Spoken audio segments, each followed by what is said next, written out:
Dartmoor prison, isolated from the outside world by walls of granite.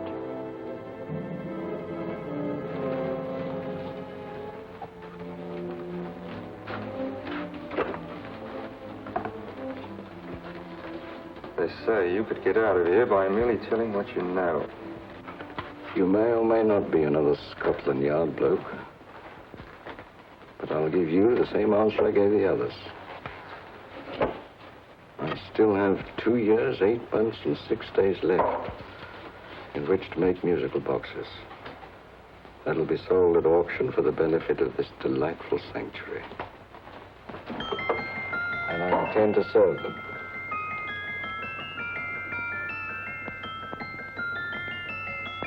Move along. And now we come to the next object on our list, or I should say objects, because there are 3 of them. Now, ladies and gentlemen, these can be bought together or separately. Now, these beautiful little musical boxes only arrived this morning, and I didn't intend to put them on the auction block until later, but I'm going to sell them now. So, good friends, as our old pal Mark Antony used to say, lend me your ears. And what do you hear? Right. The beautiful tinkle tinkle of a musical box. What a lovely trinket. What a beautiful gift. Created and made by loving hands. A thing of beauty and utility. I was going to start with £5. It's a bargain, £5. Do I see any hands? If there's a connoisseur in the house, will go £3 for it. £2. £1. 10 shillings. Thank you, sir. Ladies and gentlemen, 10 shillings is offered for a musical box you couldn't buy anywhere in London for less than £5. It'd be stealing to let it go for 10 shillings. Like taking milk from a baby. All right, we're selling for 10 shillings. 10 shillings, 10 shillings is offered, 10 shillings is offered, 10 shillings is offered. Will anybody give him £1? Will anybody give him £1? Oh, one someone will give me £1. £1, £1 is offered, £1 is offered, ladies and gentlemen, £1 is offered. It's against you, sir. Will you go to £2? We got to £2, sir. £2. £2 is offered. £2 is offered. Going once, twice, third and the last call. Sold to the gentleman for £2. Sorry, my dear. Now, ladies and gentlemen, comes the opportunity to purchase an exact duplicate of the beautiful little musical box just bought by this gentleman for the ridiculous low price of £2. It's exactly the same. Exactly the same. Made with the same hands. You hear that? Isn't that lovely? That tinkle, tinkle, tinkle, tinkle. Sounds like Bow Bells to me, you know, with little angels pulling on the ropes, eh? Who'll give me £2 for it? Who's starting with £2? Will anybody start with £2? Oh, come, ladies and gentlemen. You know, from your enthusiasm, we might all be in Scotland instead of London. Please buy it for me, Daddy. £2, certainly not. We all might be in Scotland. Besides, I don't like his manner. £1, 10 shillings. £1. £1 is ours. £1 is offered. £1 is offered, going £1. Any advance? Going once, going twice, the third and the last call.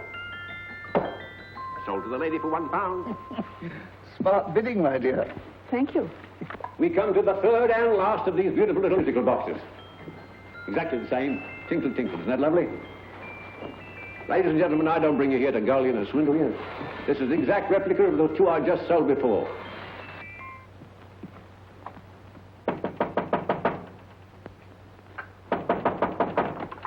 We're closed. But this is extremely important. Come in, sir, come in. I'm sorry to disturb you, but I was unfortunately delayed from arriving in time to bid on certain articles which I was rather anxious to obtain. Oh, perhaps they weren't sold, sir. We are carrying several things over. What might the articles be, sir? 3 identical musical boxes, about so large. Oh, I'm sorry, sir, but they were sold. Pity you weren't here to bid on them. They didn't bring anything like the real value. I'm most anxious to obtain them. I wonder if your records would show who the purchasers were. Oh, we don't usually give out that information, sir. For certain, shall we say, sentimental reasons, I'm most anxious to get in touch with the purchasers. I'd be willing to pay, shall we say, £5. Well, for certain sentimental reasons, sir, we'd be very happy to oblige. Alfred, today's sales. The 3 musical boxes. Musical boxes, oh. Ah, here we are. The first purchase for £2 from Mr. Julian Emery, 52 Portman Square. Write these addresses down, Alfred. Yes, sir. Second didn't leave any name. Oh, how unfortunate. I think she's a dealer. You see, they don't like us to know where the things are going. On account of the profits. You say the second purchaser was a woman. Can you give me a description of her? Oh, she was a young woman. Fairly tall, slender. Had a light complexion and dark hair, and she was wearing A grey suit, don't you remember? That's right. She probably runs a gift shop. She paid £1. You say she comes here fairly frequently? No, I didn't say so. But she does, sir. Like as not, she'll come in on Thursday. We have sales on Mondays and Thursdays. Oh. And the third box? The third? Mr. William Kilgore, 143B Hampton Way. For 10 shillings.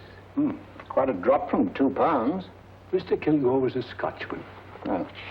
Well, thank you. You've been most helpful. Oh, thank you, sir. And any time you're passing, drop in. We always have lovely things for sale. How kind, sir? Thank you. I'll be back Thursday.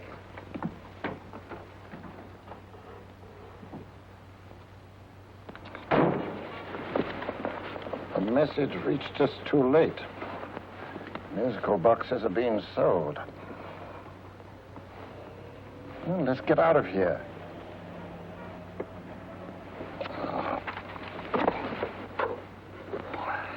Someday you'll go too far. Reaching for a star, you fool. Yet a fool may touch a star, Colonel Cavanaugh, if he but reach high enough. But not possess it as you would.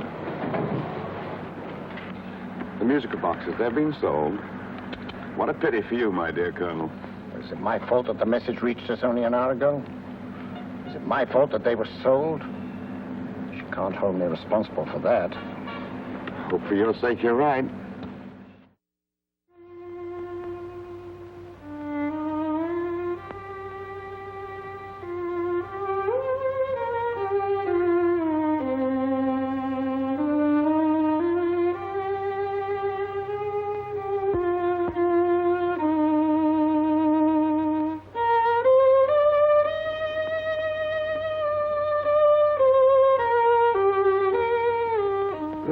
Upon you tonight at 7:45, a gentleman who desires to consult you upon a matter of the very deepest moment.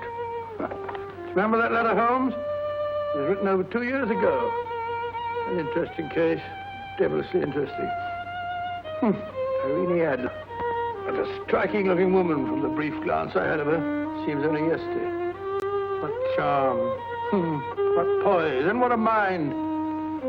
Sharp enough and brilliant enough to outwit the great Sherlock Holmes himself. I take it the new issue of the Strand magazine is out, containing another of your slightly lurid tales. Indeed. And what do you call this one? I call it A Scandal in Bohemia. Not a bad title, eh? If you must record my exploits, I do wish you'd put less emphasis on the melodramatic and more on the intellectual issues involved. More on the intellect. What do you mean by that? Well, I do hope you've given the woman a soul. She had one, you know. By the woman, I suppose you mean Irene Adler. Yes. I shall always remember her as the woman.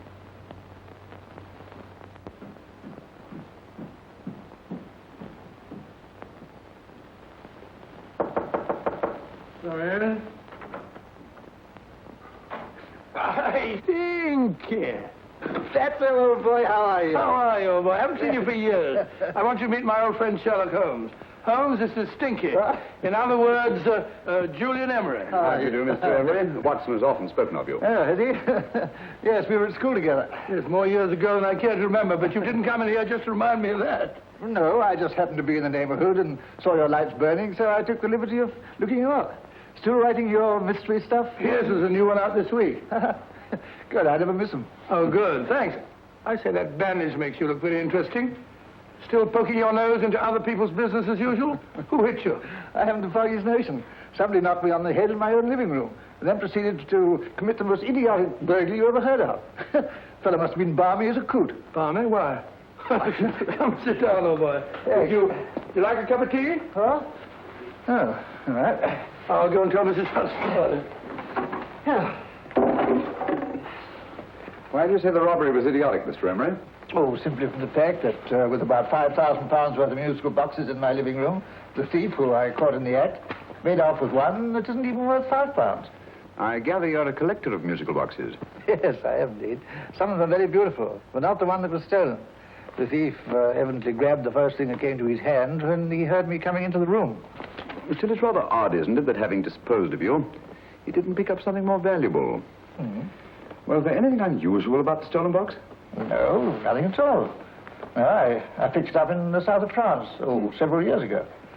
You say you have many valuable music boxes, and yet the thief made off with one that isn't worth £5. Sounds like rather an intriguing little problem. Well, I take it that he was just an ordinary petty thief and didn't know the value. That is a possible explanation, and yet I venture to say that the average petty thief has a more extensive knowledge of the value of objets d'art than the average collector. Well, anyway, that's gotten the odds theory. They didn't get very excited about it. That's consistent anyway. I wonder if I might see your collection, Mr. Emery. Oh, of course you could, yes. Nothing a collector likes more than showing off his trophies. When will it suit you? No time like the present. Good. My place is just round in Portman Square. Shall we? Yes, right. Hello? Where are you going? Stinky hasn't had his tea yet. Oh, I'm sorry. We're going round to my place, where I'm going to give you something better than tea. Now, this one was made for Louis the 15th, and is one of the very few still in existence from that period, and a particularly fine specimen at that. Charming, isn't it? Quite. It all sounded to me like a lot of mice running about on a tin roof. I'm afraid you have no ear for music, Watson. Give me a good old band playing a rousing march. You have all your silly little tweets.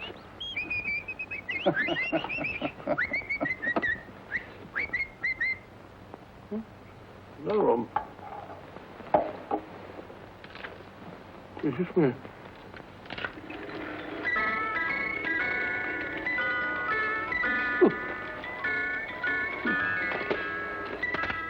Stupid thing. Singing rabbit. What would you say offhand is the value of a box like that, Mr. Emery? Well, it's hard to say offhand, but I think we'll bring about £500 or £600 today. It's the gem of my collection. Yet a thief who steals an oddity like a musical box passes up one worth £500 for one of almost no value at all. Odd. Very odd. What was the stolen box like, Mr. Emery? Oh, just a plain wooden box about so big. Mm-hmm. As a matter of fact, I have one over here almost exactly like it. I picked this up yesterday at an auction room in Knightsbridge. Paid only £2 for it. Of course, I wouldn't in the ordinary way add one like this to my collection, but the tune intrigued me. I'd never heard it before.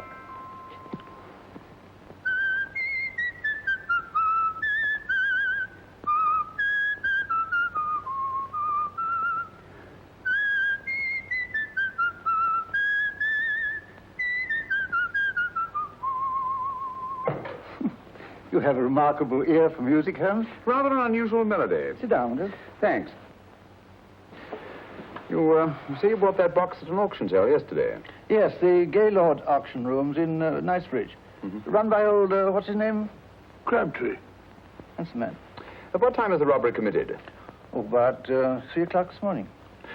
You know, Mr. Emery, that box and the robbery might well be cause and effect, especially since you say that the stolen box outwardly resembles this one a great deal. And Scotland Yard were not particularly interested, eh? Oh, yes, but I wouldn't blame them for that, especially as I told them I was quite unable to describe the thief, except, of course, for the fact that it was definitely a man. All you remember is that you came in here and someone struck you on the head. Yes, and the next thing I knew, my man was trying to revive me. It might be wise for you to put that box away somewhere and lock it up. Oh, I don't think that's necessary. Besides, everything's insured. Well, at least if any further attempts at robbery are made, I'd suggest that you call the police, rather than running into any personal danger. Oh, come, Holmes, aren't you being a bit of an alarmist?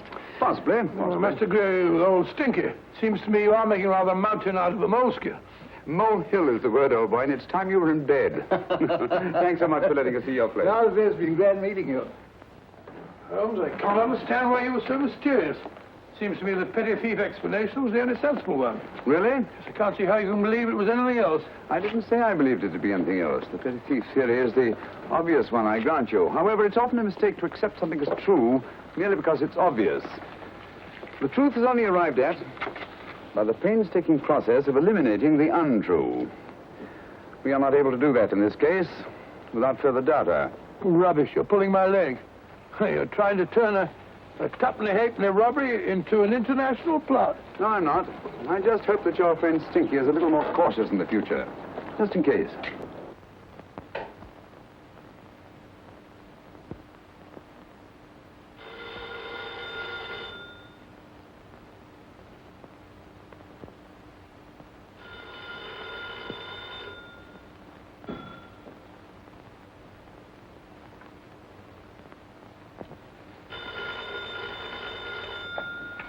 Yeah?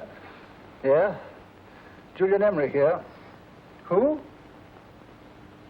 Why, of course I remember you, Mrs. Courtney. Yes. Yes, you're the one bright spot at that appallingly dull affair of Lady Sansa's. Huh? Of course it isn't too late to come round. Yes, I shall be delighted to give you a drink. I tell you what, come straight up and I'll leave the door unlatched. Right, what, 15 minutes? Good. I shall be counting each moment.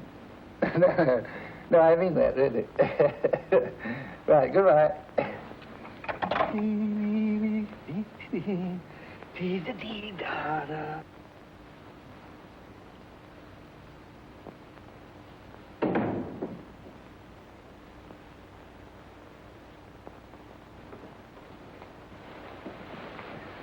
Boo! You startled me. Did I? Yes. Must be the pixie in me. I know I shouldn't have called you so late. But I was at a party just around the corner, and I remembered your invitation to see your collection of musical boxes. My dear Mrs. Courtney, the pleasure is all the greater for being so unexpected. My friends call me Hilda. Thanks. Mine called me Stinky. Stinky, how quaint. Oh, what a perfectly wonderful collection of musical boxes. You know, when you told me you had a collection, I had no idea it was so attractive. Yes. They appeal to the ear as well as to the eye. Oh, what a plain little one. Why, it looks just like a country cousin amid all this grandeur. No. You mustn't underestimate the country cousin. Only last night a burglar broke in here, and with all these to choose from, went off with one very much like it. Really? Yes, I don't mind the loss of the box so much, but I do resent this crack on the skull. But it makes you look so interesting. Oh, do you think so? It's funny, that's what old Fatso said. Fatso? I mean, Dr. Watson. He was here this evening with a friend, a Mr. Holmes.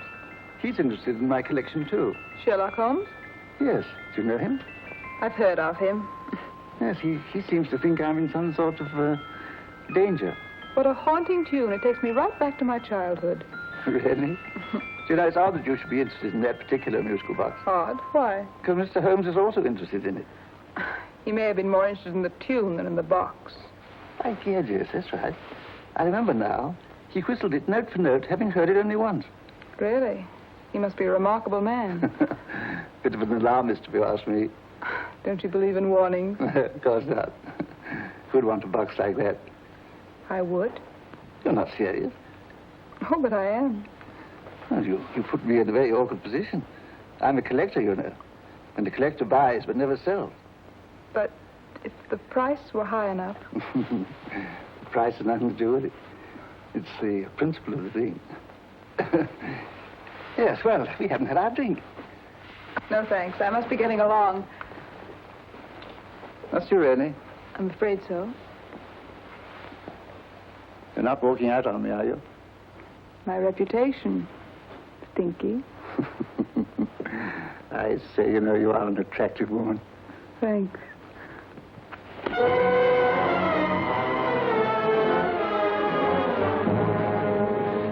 You fool. I told you to wait outside. What did you have to kill him for? All I had to do was walk out with this. He held you in his arms. Don't touch him. Don't touch anything. Now get out. I'm sorry. You're sorry. What about me? This is murder. What about Scotland Yard? What about Sherlock Holmes? Now get out.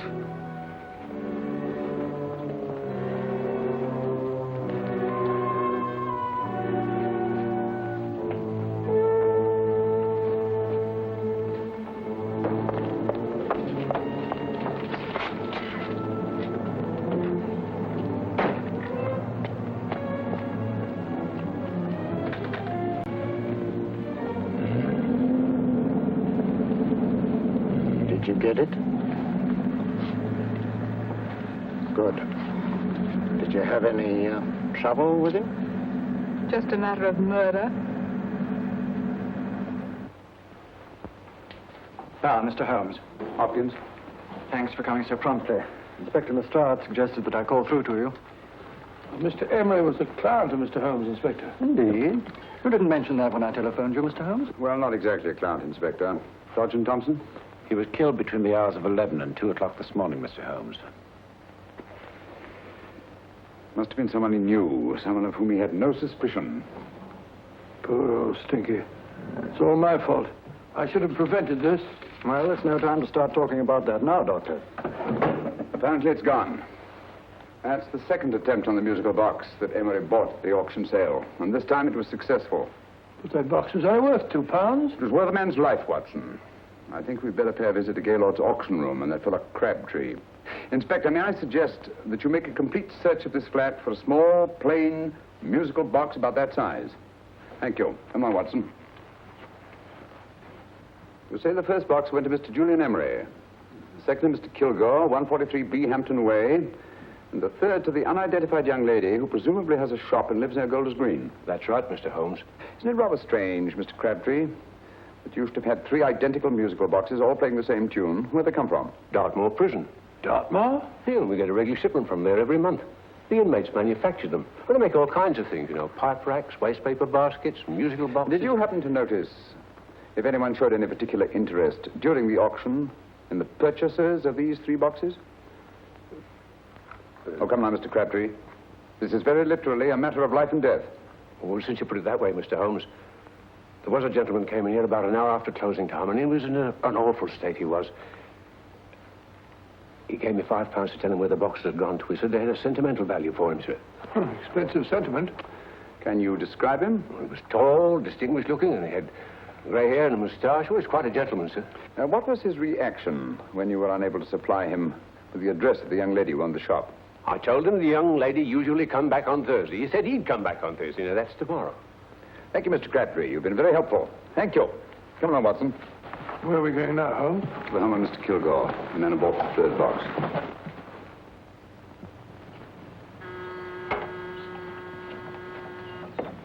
But hang it all, Holmes, how do you know those other 2 musical boxes are of any importance? I don't, but I certainly have no intention of waiting until the owners are murdered to find out. No one at home. I hope that's the explanation. I'll have a look through this window.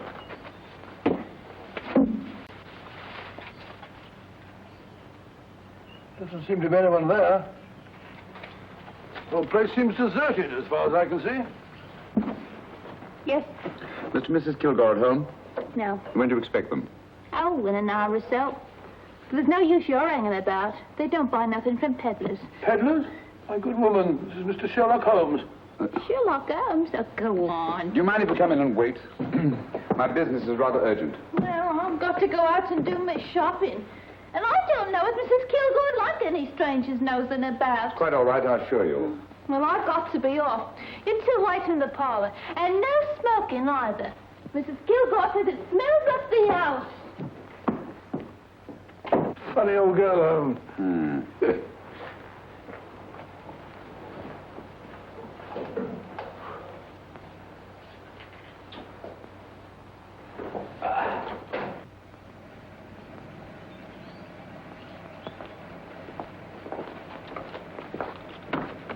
Park Lane. Park Lane? And what would the likes of you be doing in Park Lane? Now, don't worry about the fare, Ducky. If you know how to get to Park Lane, up it.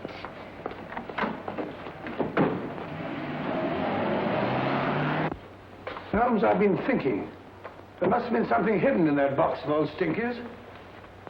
Stolen jewelry, possibly. What's up, Holmes? Listen.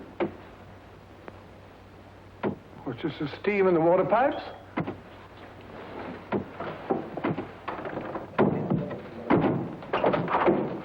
Watson! Great Scott! Come on, Holmes. Get on the chair here. It's all right, my dear. There. Now, don't worry. It's all over. There you are, dear. Don't cry anymore. She tied me up and shut me in the cupboard. I know. She won't come back.